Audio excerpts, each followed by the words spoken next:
ایک صاحب سوال پوچھتے ہیں کہ نبی کریم صلی اللہ علیہ وسلم کی سیرت کو جاننے کے باوجود مسلمان پھر بھی اس پر عمل نہیں کرتے۔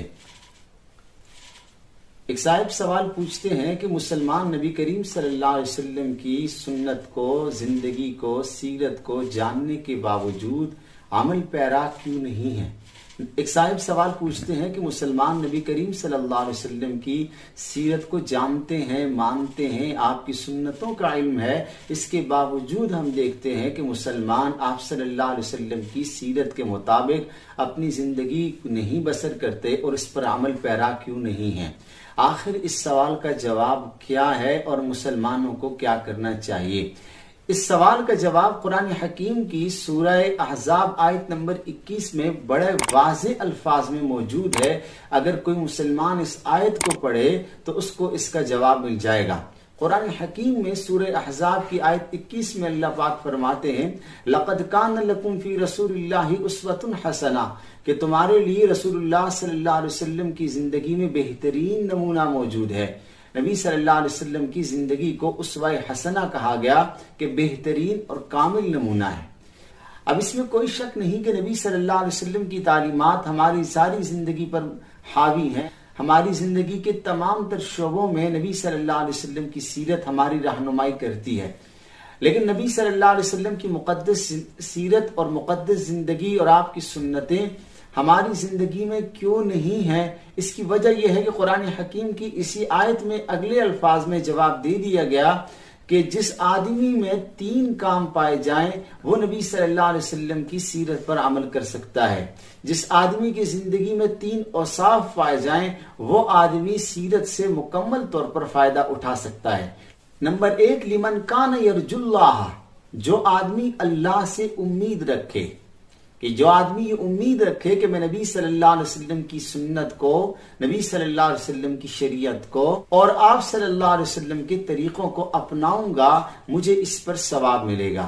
میں نبی صلی اللہ علیہ وسلم کی سنت کے مطابق کھانا کھاؤں گا، لباس پہنوں گا، کردار و گفتار اپناؤں گا، نشست و برخاست ہوگی، بچوں کی تربیت ہوگی، بڑوں کے ساتھ میں نبی صلی اللہ علیہ وسلم کی بتائی ہوئی تعلیمات کے مطابق پیش آؤں گا، چھوٹوں کے ساتھ شفقت کروں گا، میں معاشرے میں اور سوسائٹی میں نبی صلی اللہ علیہ وسلم کا امتی بن کر اور آپ صلی اللہ علیہ وسلم کی زندگی کا سفیر بن کے اپنی زندگی بسر کروں گا۔ تو یہ آدمی اللہ سے امید رکھتا ہے کہ اللہ تعالیٰ مجھے نبی صلی اللہ علیہ وسلم کی سنت کو اپنانے پر اور آپ کی شریعت کو اپنانے پر مجھے ثواب دیں گے۔ تو امید رکھنے والا آدمی، شریعت کی روشنی میں چلنے والا آدمی سیرت سے کما حقہ مستفیض ہو سکتا ہے اور فائدہ اٹھا سکتا ہے۔ دوسرا وصف والیوم الآخر، آخرت کی امید رکھتا ہے، آخرت کا خوف رکھتا ہے، فکر آخرت جس پر سوار ہے۔ عقیدہ آخرت کیا ہے؟ جس آدمی کا عقیدہ آخرت مضبوط ہے وہ رسول اللہ صلی اللہ علیہ وسلم کی سنت کو اور شریعت کو اور سیرت کو اپنائے گا۔ عقیدہ آخرت کیا ہے؟ عموماً لوگ پوچھتے ہیں کہ عقیدہ آخرت سے کیا مراد ہے؟ مختصراً آپ اسے یوں سمجھے، مرنے کے بعد جو دوبارہ ہمیں زندگی ملے گی اس میں جو اعمال کا بدلہ ملنا ہے یہ عقیدہ آخرت ہے۔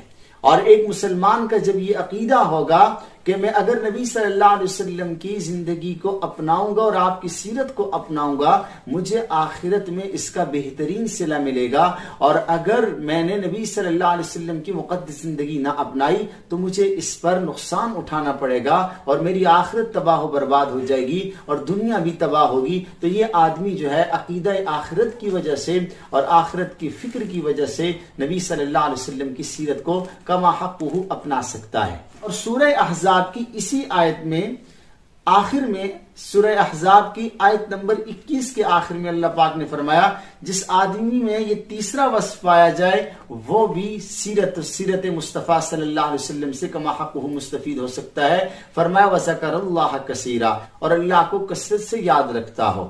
اللہ کو یاد کرنے کا مطلب کیا ہے؟ اس کے 3 مطلب ہیں۔ نمبر 1 اللہ کے نام کو یاد کرنا اور اللہ تعالیٰ کا ذکر اذکار کرنا، اور یہ ایک انفرادی عبادت ہے۔ اٹھتے بیٹھتے چلتے پھرتے رب العالمین کو یاد کرتے رہنا چاہیے۔ ذکر اذکار میں سارا دن انسان کا گزرتا رہنا چاہیے، جب بھی موقع ملے اللہ کی یاد میں رہے۔ وذکر اللہ کثیر کا دوسرا مطلب یہ ہے کہ 5 نمازیں بر وقت پڑھیں، اور اس کا تیسرا مطلب یہ ہے کہ قرآن حکیم کی تلاوت کریں۔ جو آدمی یہ 3 کام کرتا ہے اس کے لیے سیرت رسول اپنانا بہت ہی آسان ہے۔